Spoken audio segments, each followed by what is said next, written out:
والصلاة والسلام على رسوله الكريم أما بعد أعوذ بالله من الشيطان الرجيم بسم الله الرحمن الرحيم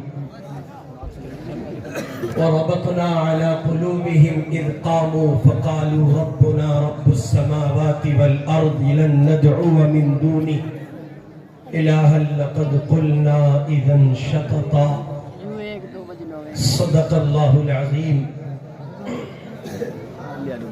وقال النبي صلى الله عليه وسلم أشراف أمتي حملة القرآن وأصحاب الليل أو كما قال صلى الله عليه وسلم. بزرگان محترم، ایک طویل زمانے کے بعد کسی جلسے میں سامعین میں اتنی بڑی تعداد نوجوانوں کی دیکھنے کو ملی ہے کہ ایسے جلسے اور مجلسیں بہت کمی کے ساتھ میسر آتی ہیں. اور میں جب آ کر کے بیٹھا تو میرے اپنے ذہن میں ایک خاکہ تھا اور اسی مناسبت سے مجھے گفتگو کرنی تھی، لیکن آپ حضرات نوجوانوں کی اتنی بڑی تعداد دیکھ کر میں نے اپنا مضمون بدل ڈالا. مزید یہ کہ انگوٹھی میں نگ لگا اور مفتی طارق جمیل صاحب دامت برکاتہم نے جس زور و شور کے ساتھ اس مجلس کو خانقاہ کا رنگ دیا اور ضربیں لگیں تو اس سے مجھ گنہگار کو بھی مزید قوت عطا ہوئی. اسی مناسبت سے چند ایک معروضات آپ جوانوں کی خدمت میں بسد احترام عرض ہے. دعا فرما دیں اللہ تعالیٰ کچھ کام کی باتیں کہنے کی توفیق عطا کر دیں. بزرگان محترم، صدیوں پہلے اس زمین پر اللہ کے کچھ ایسے نوجوان بندے جن سے براہ راست کفر ٹکرایا توحید کے عنوان پر، ان سے اس کفریہ طاقت کی، اس سلطنت کی، اس حکومت کی سوائے اس پہلو کے کہ وہ توحید کے علم بردار تھے، توحید کے پرستار تھے اور توحید کا نغمہ اور توحید کا پیمانہ لے کر اٹھے تھے، اس کے سوا ان اللہ کے بندوں سے، ان توحید والوں سے اس حکومت کی کوئی کسی طرح کی لڑائی نہیں تھی. اور وہ نظام لے کر اٹھے، انہوں نے توحید کے علم کو بلند کیا اور نتیجے میں حضرت آدم علیہ السلام سے لے کر اور میرے آپ کے آقا تک صلی اللہ علیہ وسلم جو کچھ زمین پر توحید کے مقابلے میں شرک کا حال ہوتا رہا ہے وہی منظرنامہ ہوا. آپ کو شاید یاد ہوگا ابھی مہینہ بھر پہلے رام لیلا گراؤنڈ میں امیر الہند حضرت مولانا سید ارشد مدنی صاحب دعوت برکاتہم نے توحید کا ایک سبق اشارات میں مختصر وضاحت کے ساتھ ذرا کہنے کی کوشش کی اور نتیجے میں کفر جس درجے چراغ پا تھا آپ نے اس کا منظر اپنی آنکھ سے دیکھا ہو. آپ کو یاد بھی ہوگا اسلام اور کفر، توحید اور شرک یہ قدیم لڑائی ہے. جب جب توحید کا سبق پڑھایا جائے گا، توحید کا سبق علانیہ طور پر اس کا اظہار ہوگا، توحید کے نغمات گائے جائیں گے، اللہ اللہ کے نام کی صدائیں بلند کی جائیں گی، اور دنیا جہان کو یہ بتایا جائے گا اللہ کے سوا کوئی معبود نہیں ہے، اللہ ہی ہے، اللہ کے سوا کوئی نہیں ہے۔ تب تک کفر کے شرک کے ایوان میں زلزلہ برپا ہوگا، یہ یقینی امر ہے۔ آپ حضرات اتنے اہتمام سے، اتنی شدت سے، اتنی قوت سے اللہ اللہ کی ضربیں لگا رہے تھے کہ اگر یہ ضرب کا سلسلہ قول کی دنیا سے نکل کر میرے آپ کے عمل کا حصہ ہو جائے تو میں قسم کھا کے یہ بات کہنے کو تیار ہوں، پھر اس پوری زمین پر آپ نہیں دیکھیں گے کہ کسی ایک مسلمان کو، کسی ایک اللہ کے بندے کو چند ظالموں نے، اوباشوں نے، عیاروں اور مکاروں اور لٹیروں نے کسی ایک بے بس کو گھیر کر اس مظلوم کو قتل کر دیا ہو، اس کی عزت کو تار تار کیا ہو، اس اللہ کے بندے کو تہے تیغ کر دیا ہو۔ اگر یہ اللہ کی ضرب آپ کے میرے قول سے سماعت کی دنیا سے نکل کر قلب کی دنیا تک پہنچ جائے، میں اور آپ یہ سمجھ لیں موت کا مالک اللہ ہے، حیات کا مالک اللہ ہے، موت و حیات کے نظام کو اللہ دیکھتا ہے۔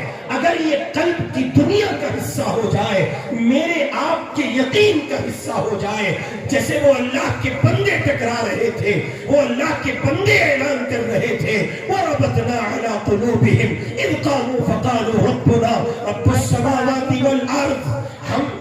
اللہ تعالیٰ ارشاد فرماتے ہیں ہم نے ان کے دلوں کو اس وقت مضبوط کر دیا جب انہوں نے یہ اعلان کیا ہمارا رب وہ ہے جو آسمانوں کا رب ہے، ہمارا رب وہ ہے جو زمینوں کا رب ہے، اور انہوں نے انکار کیا، صریح انکار کیا، کھلی بغاوت کی، اللہ کے سوا کسی کو معبود تسلیم نہیں کریں گے، پروردگار کے سوا کسی کو رب نہیں مانیں گے، جو زمین کا بنانے والا ہے، جو آسمان کو سجانے والا ہے اور زمین کو بچھانے والا ہے، اسی کو رب مانتے ہیں، اس کے سوا کسی کو رب نہیں مانتے۔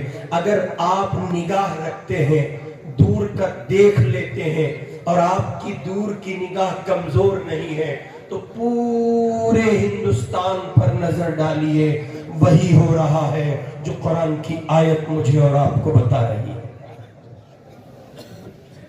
کچھ بے وقوف، سر پھرے، عقل کے اندھے، پاگل، مجنوں، دیوانے، مینٹل ہاسپٹل سے بھاگے ہوئے، دوائی اور بیمار دوائی جن کو ہر پل ہر وقت جن کے لیے ضروری ہے، وہ کسی بے بس کو کسی ایک جگہ گھیرتے ہیں، گھیر کے مارتے ہیں، اور مارتے مارتے وہ کہتے ہیں اب اپنی زبان پر شرک لاؤ، اب اپنی زبان پر کفر لاؤ، اب شرک کے پیغام کو عام کرو، اب تم یہ کہو اس زمین پر اگر تمہیں رہنا ہے تو تمہیں شرک سے وابستہ ہونا ہوگا۔ اللہ کے بندوں، کچھ یہی رنگ تھا، کچھ یہی صدایں تھی، اور کچھ اسی نوع کے حالات تھے اصحاب کہف کے سامنے، ان اللہ کے بندوں کے سامنے جن کا ذکر قرآن میں کیا گیا ہے، جن کے ایمان کی برکت سے، ایمان کی سعادت کا سہارا لیتے ہوئے اللہ رب العزت والجلال نے دنیا جہان کے ایمان والوں کو یہ سعادت بخشی ہے۔ تم سورہ کہف کی قرآن مجید میں جمعہ کے دن تلاوت کر لو، اللہ رب العزت والجلال ان دیوانوں کے ایمان اور ان کی اس سعادت کی برکت سے تمہارے ایمان کو اگلے ایک ہفتے تک محفوظ فرما دے گا۔ مگر سنیے، یہاں علماء نے، مفسرین نے ایک نقطہ لکھا ہے، اور نقطہ یہ ہے، اگرچہ یہ مفتوی قول نہیں ہے لیکن لکھا ہے، جمہور کا قول نہیں ہے، علماء نے لکھا ہے محض سورہ کہف کا پڑھ لینا یہ ایمان کی حفاظت کا سبب نہیں ہوگا۔ ان کا کہنا یہ ہے کہ جس طرح اصحاب کہف نے اپنے ایمان کے تحفظ، اس کی اشاعت، اس کی صدا، اس کے نظام کو برپا کرنے کے لیے وقت کی حکومت سے ٹکر لی، اور مشرک ٹولے سے وہ ٹکرائے اور کفر کے ایوان سے، کفر اور باطل کے ایوان سے وہ ٹکرائے، انہوں نے اپنی جان کی پرواہ نہیں کی، اپنے مال کی پرواہ نہیں کی، انہوں نے اپنے پیچھے اپنی بیک کی پرواہ نہیں کی، وہ بھول گئے اس اللہ کی توحید اور اس کی محبت میں، اور ایک مضبوط طاقت سے وہ ٹکرا گئے۔ بعض علماء نے لکھا ہے جب تک اہل ایمان سورہ کہف کے اس نظام کو عملاً برپا نہیں کریں گے اور وہ توحید کے لیے نہیں ٹکرائیں گے، وہ توحید کے نظام کو لے کر نہیں اٹھیں گے اور دنیا جہان کی کفریہ طاقتوں کے سامنے توحید کے پیغام کو بلند نہیں کریں گے، اس وقت تک اللہ ان کے ایمان کی حفاظت نہیں فرمائے۔ آپ اس پر غور کریں کہ ہندوستان کے حالات کہاں، کس طرح بڑھتے چلے جاتے ہیں۔ آپ نماز پڑھتے ہیں، کسی کو کوئی مسئلہ نہیں ہے، آپ روزہ رکھتے ہیں، کسی کو کوئی مسئلہ نہیں، بند کمرے میں تلاوت کرتے ہیں، کسی کو کوئی مسئلہ نہیں۔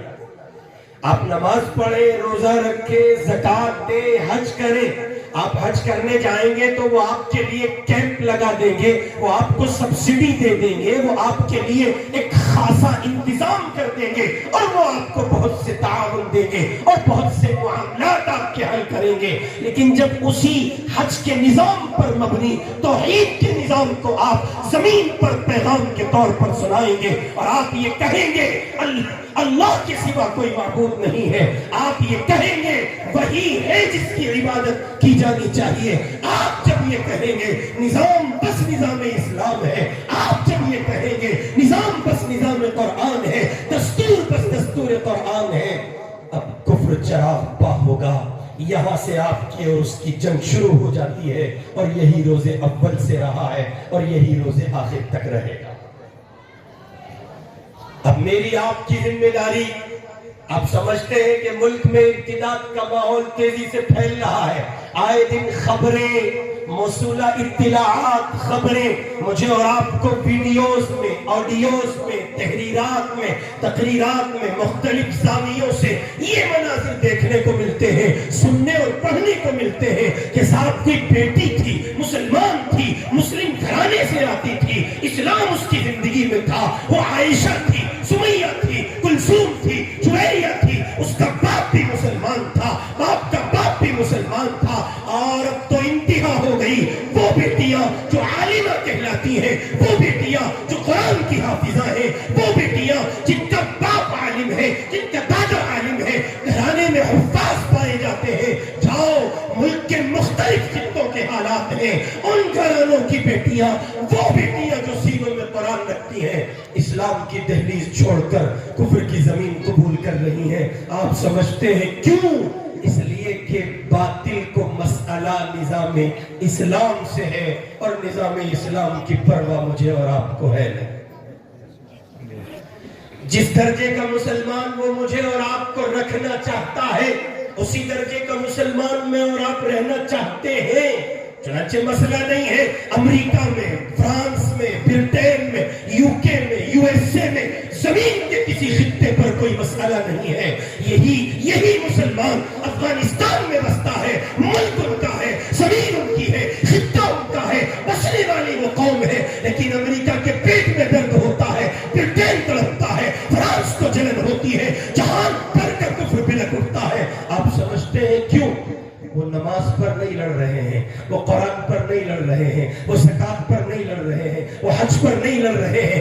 اللہ کے بندوں، پٹھلو کر کے غیور مسلمانوں، وہ نظام اسلام نافذ کر رہے ہیں، وہ ابو بکر کی آنکھ لگا رہے ہیں، وہ عمر کا نظام لا رہے ہیں، وہ عثمان کی سخاوت کے طور پر نظام زکوٰۃ کو نافذ کرنا چاہتے ہیں، وہ علی کی شجاعت کے منظر دکھلا رہے ہیں۔ کفر کے ایوان میں زلزلہ ہے، اس لیے کہ وہ اس کے مزاج کے مطابق مسلمان نہیں۔ نعرہ تکبیر، نعرہ تکبیر، سنیے، نعرے بازی چھوڑ دیجئے، اس کے لیے تو یہ نیتا بہت ہے کم وقت، جہان بھر میں پھرتے ہیں، آوارہ قسم کے لوگ، یہ بہت ہیں، آپ نعرے نہ لگایا کریں۔ پہلے اس نعرے کے مطلب کو سمجھ لیجئے. آپ کیا کہہ رہے ہیں آپ جانتے ہیں؟ ابھی آپ نے کیا کہا؟ آپ نے کہا اللہ اکبر.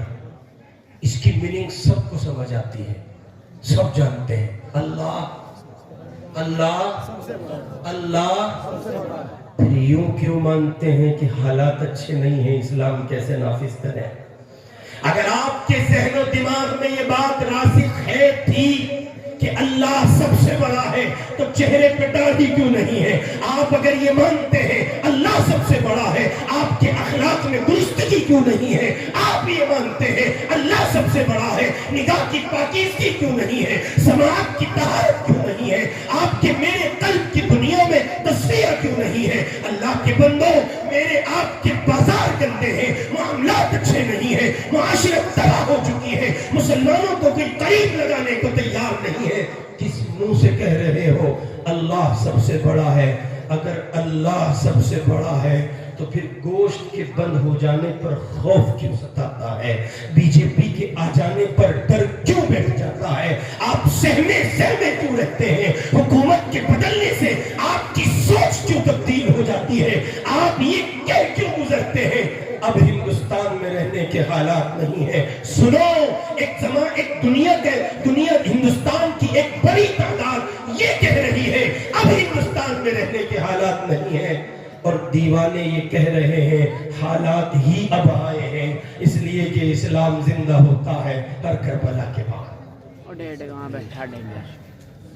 وَرَبَطْنَا عَلَى قُلُوبِهِمْ إِذْ قَامُوا فَقَالُوا رَبُّنَا رَبُّ السَّمَاوَاتِ وَالْأَرْضِ.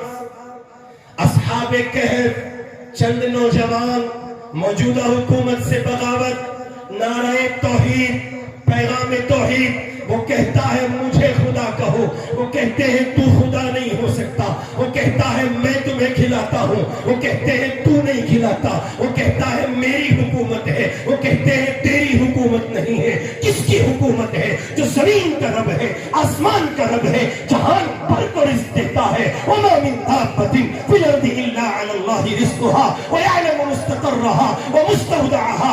اس رب کی بات کر رہے ہیں, وہ اللہ احد جس کے لیے کہا گیا, اللہ الصمد جس کے لیے کہا گیا, اللہ الذی لا الہ الا هو عالم الغیب والشہادہ هو الرحمن الرحیم, هو اللہ الذی لا الہ الا هو الملک القدوس السلام المؤمن المہیمن العزیز الجبار. اس کی حکومت ہے, جو جبار ہے اس کی حکومت ہے, جو طاقتور ہے اس کی حکومت ہے, جو ایک نادیدہ وائرس کے نتیجے میں ساری برق رفتار دنیا کو لمحوں میں ٹھہرا سکتا ہے, پوری دنیا تماشائی بن سکتی ہے. حکومت اس کی ہے, نعرہ اس کی ذات کا آپ لگا رہے ہیں, اللہ سب سے بڑا ہے. پھر یہ خوف کیوں ہے؟ بازار میں نکلوں گا, ملا دکھوں گا, پکڑ کے مار دیا جاؤں گا, اس لیے میں چہرے پر داڑھی نہیں رکھتا. یہ خوف کیوں ہے؟ بتاؤ ہے کہ نہیں؟ یہ میرے اتنے سارے نوجوان دوست بیٹھے ہیں, مجھے بتاؤ یہ خوف ہے نہیں؟ اور اگر نہیں تو پھر وہ کون سی مجبوری ہے جو داڑھی نہیں رکھنے دیتی؟ ایک مجبوری مارکیٹ میں چل رہی ہے آج کل, اس کا نام ہے جی مول صاحب بیاہ نہیں ہویا جی, ابھی رشتہ نہیں آیا جی حضرت, بتاؤ کیسے داڑھی رکھ لوں. یہ ایک مجبوری مارکیٹ میں ہے. حالانکہ یہ مجبوری نہیں ہے, آپ پیدا بھی نہیں ہوئے تھے اور اللہ آپ کا مقدر لکھ چکا ہے.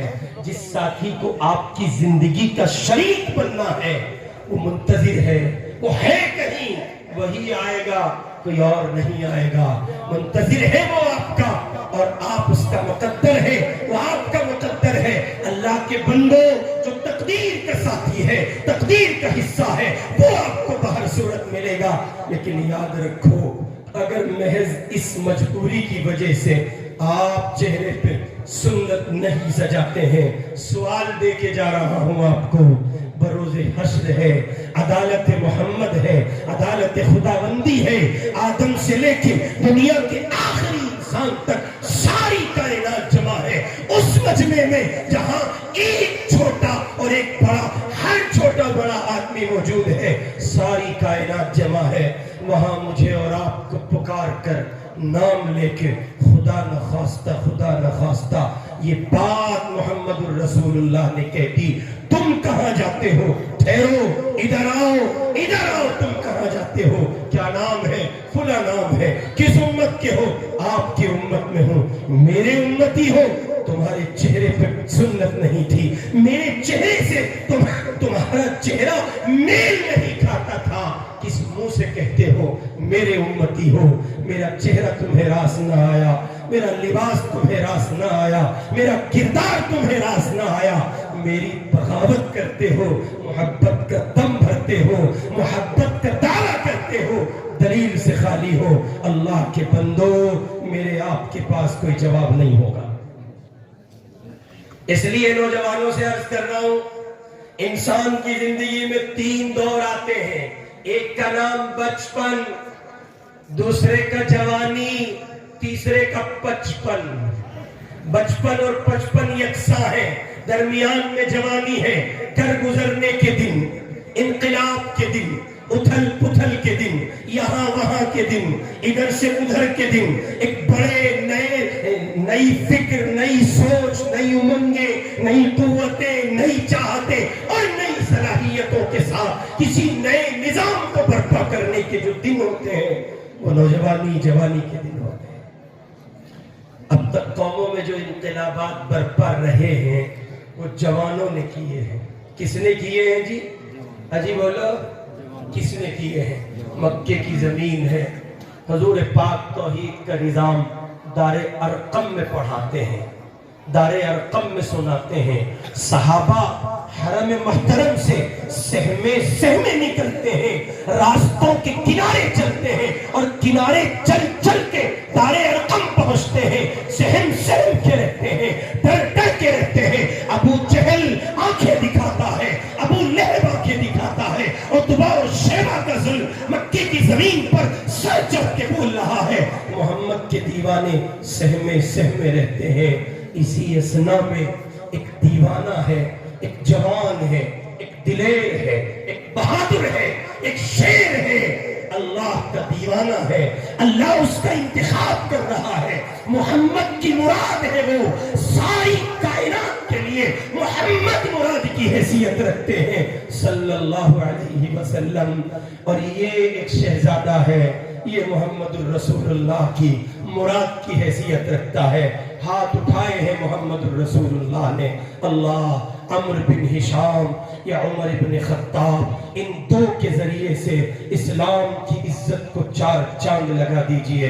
ادھر رحمت والے ہاتھ ابھی زمین ابھی اٹھے ہوئے واپس نہیں ہوئے تھے، آپ کی دعا ختم نہیں ہوئی تھی، زبان رسالت سے نکلا ہے، اور وہ نرمی، وہ چاہت، وہ محبت، وہ لیاقت، وہ صلاحیت، وہ عظمتیں، قلب کی دنیا میں وہ محبتیں اور قلب کی دنیا میں وہ رقت اور وہ بزرگی، وہ بڑائی اور وہ عظمت اسلام اور عظمت اسلام کو سمجھنا اور توحید کی گرج کو لے کر اٹھنا عمر بن ہشام کے دل میں نہیں تھا، عمر بن ہشام کی فکر میں نہیں تھا، ابو جہل اس سے محروم تھا۔ یہ ساری کی ساری زمین عمر بن خطاب کے قلب کی دنیا میں پائی جاتی تھی۔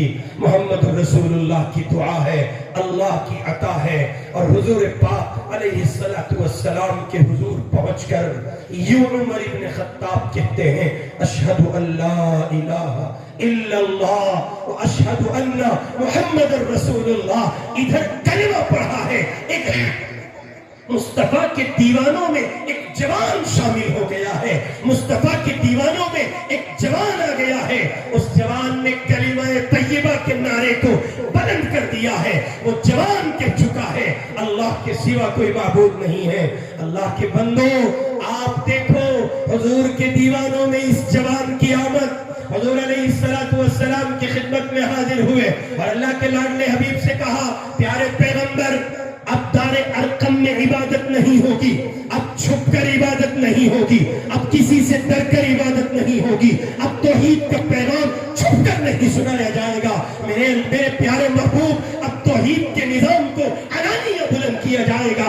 عمر اسلام لا چکا ہے، کفر میں تھا، کفر کے لیے وہ سربلندی کا سبب تھا، آج اللہ توفیق دے چکا ہے، جتنی قوت سے کفر کے ساتھ کھڑا تھا اس سے دوہری قوت کے ساتھ یہ جوان اسلام کے ساتھ کھڑا ہے اور یوں دیوانوں کے لیے ترقی کی راہ کھلی ہے۔ وہ ارقم سے، دار ارقم سے صحن حرم میں آ گئے اور اللہ کا پاک نام عمومیت کے ساتھ صداؤں میں بلند ہونے لگا۔ میرے بھائی، یہ کام کرنے والا ایک جوان ہے، اس نظام کو برپا کرنے والا ایک جوان ہے۔ انسان جب بچپن میں ہوتا ہے تب سہارے درکار ہوتے ہیں، ابا کا، امی کا، بھائی کا، بھابھی کا، خالہ کا، خالو کا، پھوپھا کا، جہان بھر کے سہارے مطلوب ہوتے ہیں جب وہ بچپن میں ہوتا ہے، اور اسی طرح جہان بھر کے سہارے مطلوب ہوتے ہیں جب وہ بچپن میں ہوتا ہے۔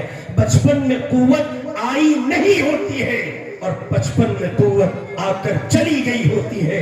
درمیان کا جو پیریڈ ہے، اللہ کے بندوں، پٹھلو کر کے جوانوں، اسے جوانی کہتے ہیں۔ اپنی جوانی کے لیے کچھ نئے عزائم کر لو، کچھ کرنے کا ارادہ کر لو۔ تم ہی ہو، قوم کا مستقبل تم ہو، قوم کا مان تم ہو، امت کا مستقبل تم ہو۔ امت اپنی حسرت بھری نگاہوں سے اپنے آنے والے کل کے لیے جس خواب کی تعبیر کا، جس خواب کو دیکھ رہی ہے اور جس کو شرمندہ تعبیر کرنا چاہتی ہے، اس خواب کے لیے جس قوت کی ضرورت ہے وہ قوت آپ ہیں۔ اور یہ تاریخ لکھ چکی ہے، تاریخ کے اوراق پر یہ بات درج ہے، جس قوم کے جوان بے راہ رو ہو جاتے ہیں وہ قوم بیٹھ جاتی ہے۔ میں جب اپنی قوم کو دیکھتا ہوں اس کے سوا کوئی سبب نہیں دکھتا کہ میری قوم بیٹھ ہی یوں رہی ہے کہ میری قوم کا جوان بیٹھ گیا۔ میں اور آپ کہتے ہیں ہندوستان کی زمین پر حالات نہیں نظام اسلام برپا کرنے کے لیے، میں اور آپ کہتے ہیں کہ ہندوستان کی زمین پر حالات نہیں توحید کا نغمہ گنگنانے کے لیے، میں اور آپ کہتے ہیں کہ نظام اسلام کو نافذ کرنے کے لیے ہندوستان کی زمین پر حالات نہیں ہے۔ اللہ کے بندوں، یو کے اور یو ایس اے کی سرزمین پر جہاں کفر سر چڑھ کے بولتا ہے، وہاں جوان العمر لوگ، جوان العمر اللہ کے بندے، دیوانے بندے اس طور پر نظام اسلام کو لے کر اٹھے ہیں۔ اگر اس کو کچھ کسی شکل پر دیکھنا چاہتے ہو، آج کے موجودہ افغانستان کو دیکھ لو، آپ کو سارے دیوانے اوپر سے لے کے نیچے تک جوان ملیں گے، اور اگر ان میں کوئی بوڑھا ہو بھی گیا تو وہ چونکہ مشن میں بوڑھا ہوا ہے، 20 سال پہلے جب وہ محمد عمر نامی انسان کے ساتھ اس کے ہاتھ پر بیٹھ کر کے اس نظام میں شامل ہوا تھا، وہ شباب کی دنیا کا آدمی تھا، وہ جوان تھا، اس نے اپنی جوانی یہاں لگا دی ہے۔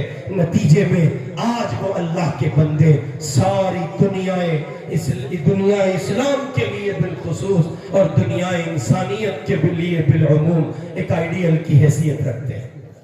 سرور کائنات حضرت محمد الرسول اللہ صلی اللہ علیہ وسلم نے ارشاد فرمایا، میرے آپ کے آقا کہتے ہیں جب ایک جوان کسی بستی میں توبہ کرتا ہے، جب ایک جوان ہاتھ اٹھا لیتا ہے، جب ایک جوان شرمندہ ہو جاتا ہے، جب ایک جوان جھک جاتا ہے، جب ایک جوان لڑکی توبہ کر لیتی ہے اور وہ اللہ کے حضور ہاتھ اٹھا کے پروردگار سے یہ کہہ دیتی ہے، اللہ پیارے اللہ، میں آپ کے حضور حاضر ہوں، اپنے گناہوں کی معافی چاہتی ہوں، سچی توبہ کرتی ہوں، یہ جوان یہ بات کہہ دیتا ہے، اللہ کے بندو ادھر وہ توبہ کرتا ہے یا کرتی ہے، ہاتھ اٹھاتا ہے یا اٹھاتی ہے، ادھر وہ جس بستی میں ہوتا ہے اس بستی کے قبرستان سے اگلے 40 دن کے لیے مردوں سے عذاب ہٹا لیا جاتا ہے اور یہ اعلان کر دیا جاتا ہے ایک جوان توبہ کر چکا ہے۔ اللہ اس جوان کی توبہ کی برکت سے اس پوری بستی کے عذاب ہونے والے مردوں پر سے عذاب ہٹا کے ان کو راحت عطا کر رہا ہے۔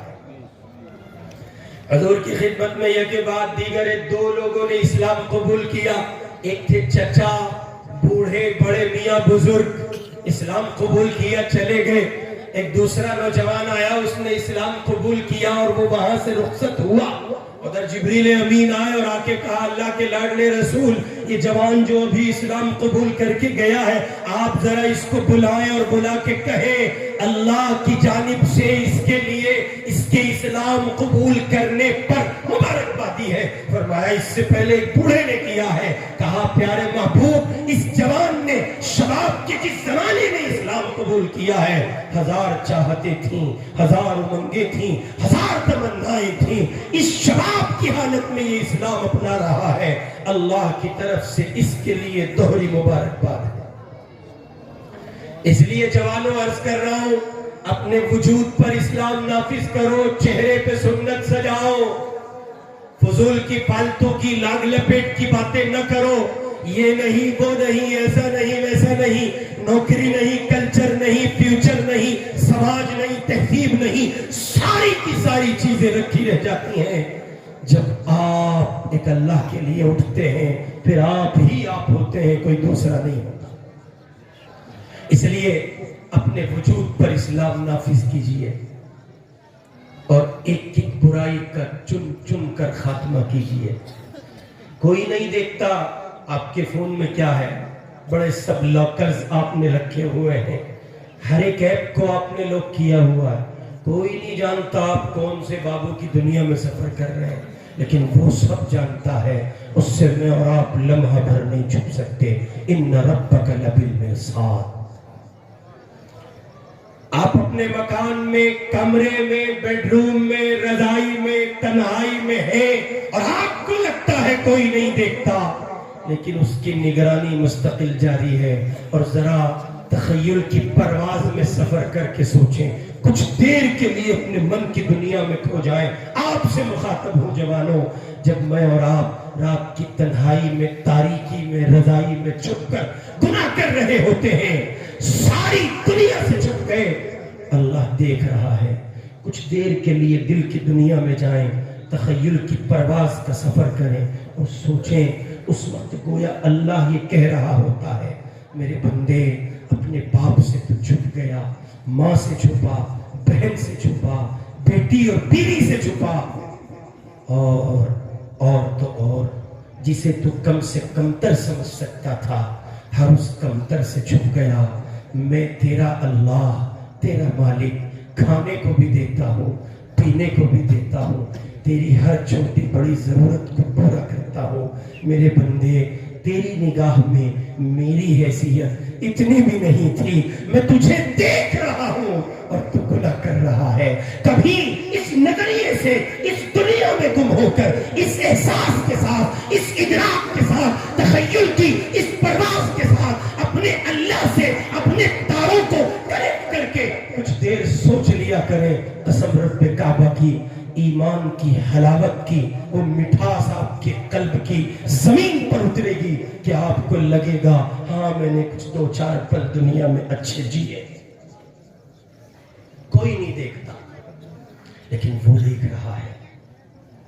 اس لیے عرض کر رہا ہوں، ایک ایک گناہ کا، یہ جوان ہے مخاطب فقط، یہ جتنے بزرگ ہیں ان کو کیا سنایا جائے، یہ سب سنبھلے ہوئے لوگ ہیں۔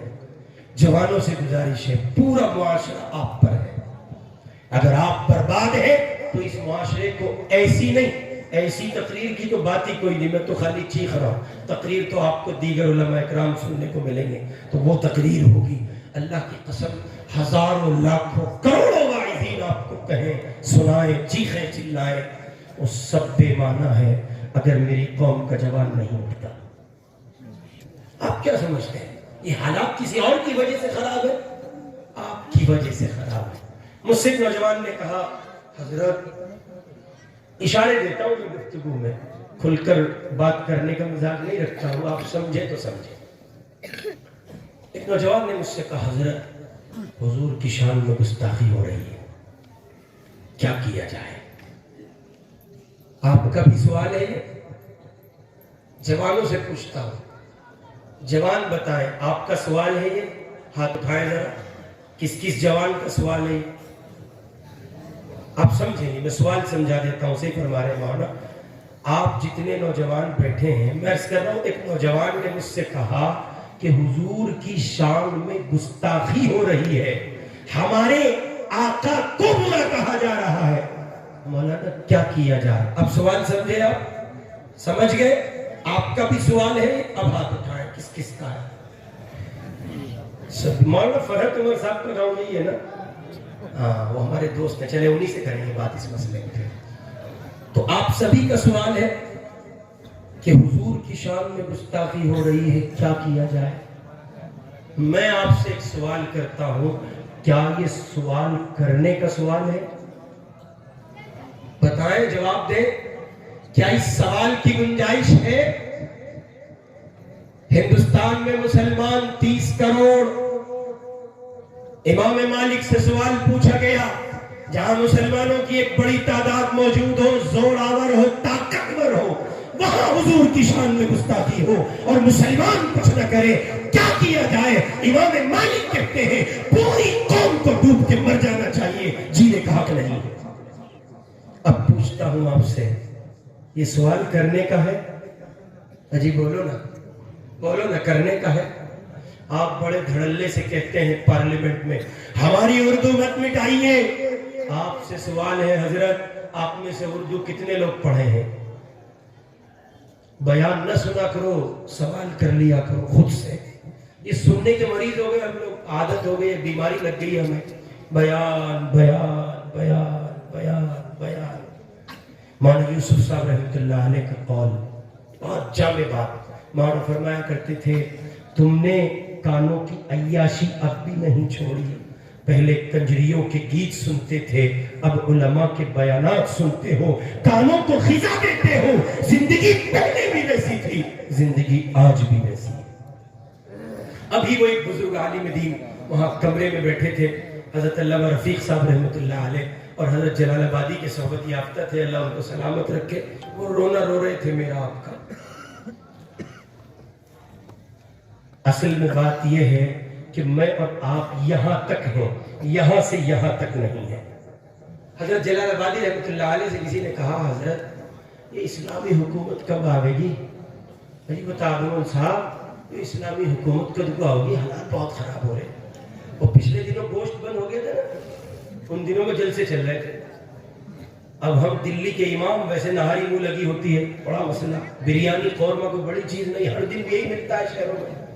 اب جہاں جاوے مٹر چاول، بڑے مسائل. جہاں جاوے دال چاول. اب وہ ہمارے ساتھ 2-4 ساتھی ہوتے ہیں، وہ ہمیں دیکھیں، اب وہاں تو گوشت بند نہیں تھا، وہاں ان کے مقابلے ان کے دوسرے بھائیوں کی حکومت ہے، اور جہاں جاوے ہمیں دیکھیں دال چاول ہے. حضرت کھانے پڑیں گے. دلی کا آدمی جلدی سے نہیں پچا پاتا، مشکل ہوتی ہے اسے. تو ہم پہنچے سکہ ادریس پورے گاؤں. وہاں ایک ہمارے حاجی فرض الدین صاحب ہے، بہت مزے کا آدمی، دیسی ہے، بالکل دیہاتی ہے. کہنے لگا گوامن صاحب بہت برے دن آ لیے بھائی، ان ظالموں نے گوشت بھی بند کر دیا. کہنے لگا ان سے، میں نے کہا بھائی چودھری صاحب گوشت بند ہو گئے تو کیا مسئلہ ہوا؟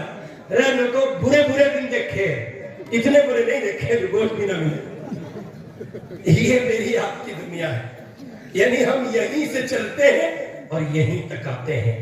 اگر یوں کہہ لیا جائے، اللہ کی قسم بات غلط نہیں ہوگی کہ میں اور آپ صرف روٹی کپڑے کے لیے جیتے ہیں، اس کے سوا کوئی مقصد نہیں ہے. اس لیے عرض کر رہا ہوں نوجوانوں، آپ کی خدمت میں بسد احترام، وَرَبَطْنَا عَلَىٰ قُلُوبِهِمْ إِذْ قَامُوا فَقَالُوا رَبُّنَا رَبُّ السَّمَاوَاتِ وَالْأَرْضِ.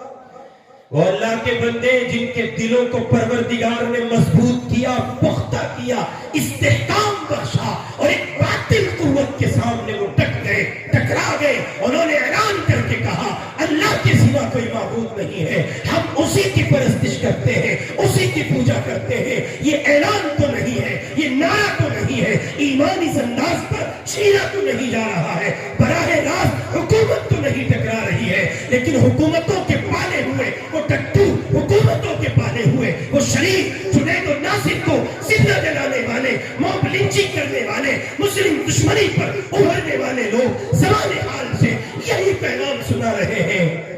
وَرَبَطْنَا عَلَىٰ قُلُوبِهِمْ اِذْ قَامُوا فَقَالُوا. جیسے ان کو چیلنج تھا، ویسے خاموش لہجوں میں یہی چیلنج ہے.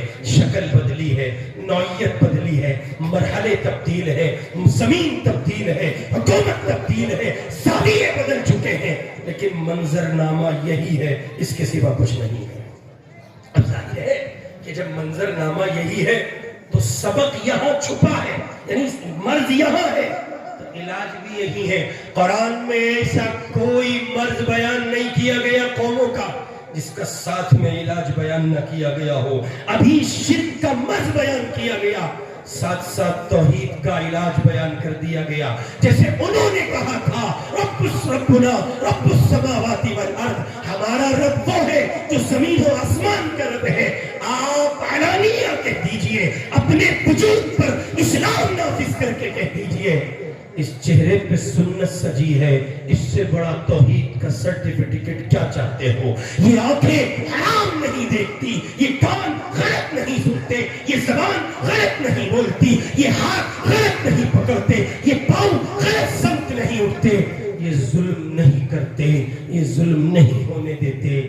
یہ توحید کا پیغام ہوگا اور باطل کے سامنے کلمہ حق کا اعلان ہوگا. اور جیسے اللہ نے ان کے قلوب کو مضبوط کر دیا تھا، ان کو استحکام بخشا تھا اور وہ باطل طاقت سے ٹکرانے میں کامیاب ہو گئے تھے، سرفرازی ان کا مقدر اور سربلندی ان کا حصہ رہی تھی. اللہ کے بندو، ٹھیک اسی طرح آنے والا کل، آخری بات عرض کر رہا ہوں، ٹھیک اسی طرح آنے والا کل تھالی میں سجا کر، ہندوستان کی زمین تھالی میں سجا کر، جیسے میوہ سجا ہو، جیسے آپ نے پیسٹری رکھی ہو، جیسے آپ نے پھل اور کچھ فروٹس رکھ دیے ہو اور ایک تھال سجا ہے، یہ ملک آپ کے حوالے کر دیا جائے گا. اس لیے کہ اس زمین پر آپ آئے ہی سربلندی کے لیے ہیں. وَأَنْتُمُ الْأَعْلَوْنَ إِن كُنْتُم مُؤْمِنِينَ إِنَّا لَنَنْصُرُ رُسُلَنَا وَالَّذِينَ آمَنُوا فِي الْحَيَاةِ الدُّنْيَا وَيَوْمَ يَقُومُ الْأَشْهَادُ. یہ سب قرآن بول کے بتا رہا ہے آپ ہی تھے، آپ ہی ہیں، آپ ہی رہیں گے. شرط ہے ایمان، شرط ہے توحید، شرط ہے رسالت، شرط ہے محمد الرسول اللہ صلی اللہ علیہ وسلم کا نظام. داڑھی رکھیں گے؟ ایسے نہیں ہے تو مریل انشاءاللہ زوردار. کیسے داڑھی رکھیں گے؟ انشاءاللہ. عملاً اپنے وجود پر اسلام نافذ کریں گے انشاءاللہ. اس کی ابتدا یہاں سے کریں. میں نے روایت پڑھی تھی، اشراف امتی حملت القرآن. صحابہ سے حضور نے پوچھا بتاؤ میری امت کے بڑے لوگ کون ہیں؟ کام بڑا ہے، کرنے والے کون؟ بڑے ہی لوگ کریں گے بڑا کام، چھوٹے لوگ بڑا کام نہیں کرتے، بڑا کام ہے. اس لیے ضروری ہوگا قرآن سے وابستہ ہو جائیے، اس طور پر ہو جائیے.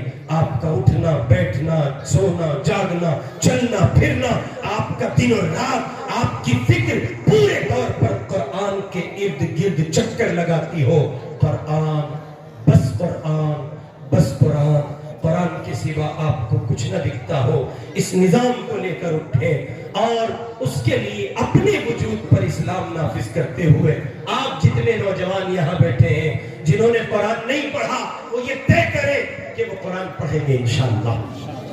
زور سے کہیں انشاءاللہ. جنہوں نے قرآن پڑھ لیا لیکن ان کا قرآن تجوید کی رعایت کے ساتھ نہیں ہے، اس کے رولز و ریگولیشن نہیں ہے اور قرآن اصلاح کے ساتھ ان کو حاصل نہیں ہے، وہ اس کی کوشش کریں گے کہ مدرسے میں یہاں اساتذہ سے، علماء سے یا گاؤں میں دیگر مساجد کے ائمہ سے ملاقات کر کے اپنے قرآن کو اچھا اور تجوید کی رعایت کریں گے، رعایت سے پڑھنے کی کوشش کریں گے انشاءاللہ.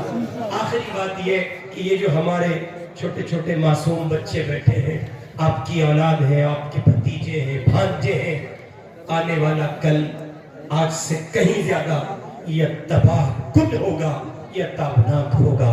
تباہ کن ان حالات پر اگر جمود رہا اور یوں ہی چلتے رہے تو مزید تباہ کن ہوگا.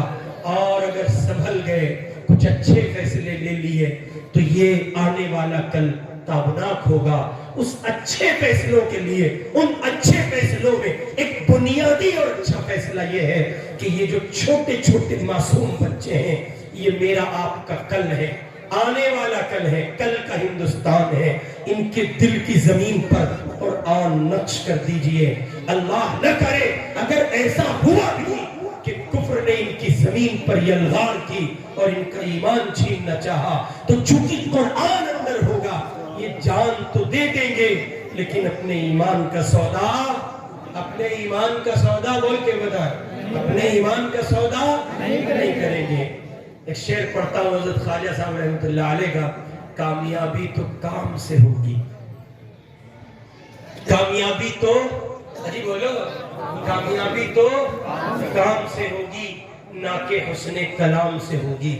بہت معافی کے ساتھ محض اچھی تقریروں سے کچھ نہیں ہوگا، طے ہے، بہت بہت بہت زیادہ طے ہے۔ اس منفعت سے تو وہ خالی نہیں جو ذکر فإن الذکرہ کے دائرے میں آتی ہے، وہ تو ملے گی، لیکن جو رزلٹ آپ کو مطلوب ہے، جو نتیجہ آپ چاہتے ہیں، پٹھلو کر کو جس سمت، جس فضا اور جس ماحول میں سفر کرتا ہوا آپ دیکھنا چاہتے ہیں، وہاں کے لیے آپ کو بہت اسٹک فیصلے لینے ہوں گے، بہت مضبوط ڈیسیزن لینے ہوں گے، بہت قوت کے ساتھ فیصلے لینے ہوں گے، اور وہ اسی وقت ممکن ہے جب آپ اپنی اس نسل کی قلب کی زمین پر، دل کی زمین پر قرآن لکھ جائے۔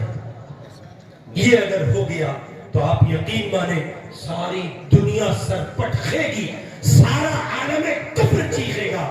یہ جتنا ان کی زمین پر، ان کی چوکھٹ پہ کفر چیخے گا، اتنا ہی ان کے ایمان کی دنیا میں وہ حلاوت، وہ کیفیت، وہ جلا پیدا ہوگی کہ ادھر کفر چیخ رہا ہوگا، ادھر یہ توحید کی صدائیں بلند کر رہے ہوں گے۔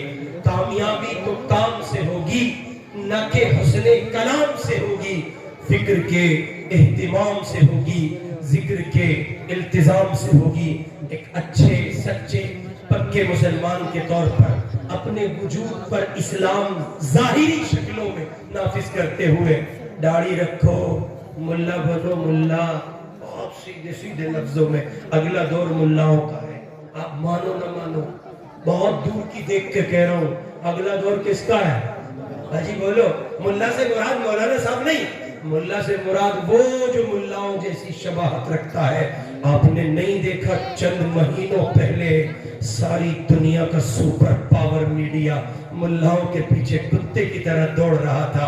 ایک لفظ بول دیجئے، آپ کے لبوں کے دریچے کھلیں گے، آپ کی زبان کھلے گی، آپ کچھ کہتے ہیں اور ہمارا چمن آباد ہو جائے گا، ہماری دنیا میں کچھ کسی طرح کی رونق آ جائے گی۔ اس لیے میرے بھائی آپ اس سلسلے میں حساس ہو، فکر مند ہو، اور تھوڑا سا پختگی کے ساتھ، قوت کے ساتھ کچھ مضبوط فیصلے لینے کی کوشش کریں، اور ان میں بنیادی فیصلہ اپنے وجود پر ظاہری شکلوں میں اسلام نافذ کیجئے، چہرے پہ سنت سجائیے، لباس علماء سے، صلحاء سے قریب تر، ان کی شباہت سے جو لباس قریب تر ہو، ان کی حیت سے جو لباس قریب تر ہو، اسے اختیار کیجئے اور اپنے مسلمان ہونے کو ظاہر کیجئے۔ خالی آپ اتنا بھی کر لیں گے کہ آپ یہ شو کریں گے روڈ پر چلتے پھرتے، آپ مسلمان ہیں، آپ دیکھیں گے اس زمین کی رنگت کچھ اور ہوگی، حالات کسی اور رخ کا،